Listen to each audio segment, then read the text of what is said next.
A sawmiller's daughter, Patsy Harmsen, also looks to hemp as a viable substitute for trees in papermaking. She sees it as a potential saviour of Tasmania's fast disappearing old-growth forests.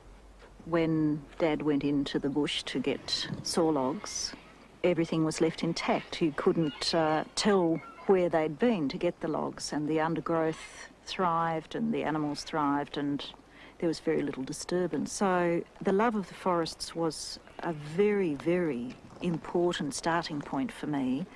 And the next one was outrage when I realised that in fact wood wasn't the best material for making paper. It's certainly been turned into wonderful paper by people who've poured heaps of energy and heaps of chemicals into it, but it is not a natural fibre for paper.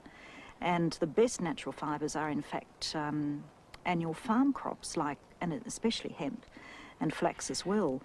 I can't believe that anyone could ban a plant that's absolutely natural and wonderful and put here for everyone to use with thousands of uses.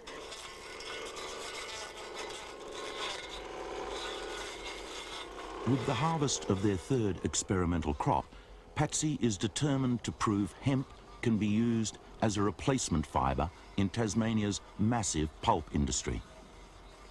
Harvest is a family day, with sons, daughters and friends all helping out. Despite the crop's negligible THC content, the drug squad insisted the flowering heads be destroyed for fear they might be passed off as high THC cannabis on the illegal market.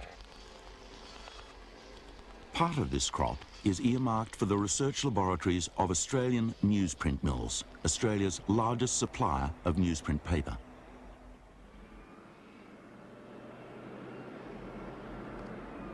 A&M consumes over 500,000 tonnes of trees every year, but that's only a fraction of the 9 million tonnes felled in Australia annually for pulp and wood chips. In fact, the timber in this yard is only enough to fill Australia's newsprint needs for one day.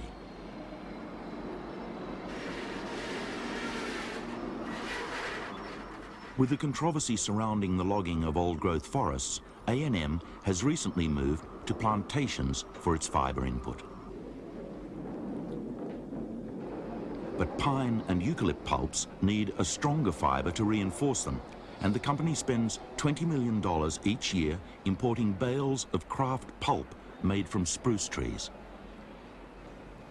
This particular one's come from... Len Johnson, A&M's technical manager, believes locally grown hemp may have the potential to replace this expensive import. Fibres showing up here. Now, you have to add that to newsprint to make it strong enough to handle. Obviously, hemp can contribute to this sort of strength, although it would require some pretty special treatment, some special equipment. You know, it doesn't come cheap. Well, originally we wanted to see hemp being able to replace all grades of paper, but really we have to be realistic, so we were wondering if it could start off an industry perhaps by replacing this very expensive craft softwood pulp because of its extremely long fibre and strength characteristics. Believe me, it is possible, and this sort of material can be made, a material somewhat like this can be made from hemp, and it can be added to our pulp, and it would be an asset. And it would be an asset to Tasmania too, by the way, wouldn't it? It would. Be a great boom.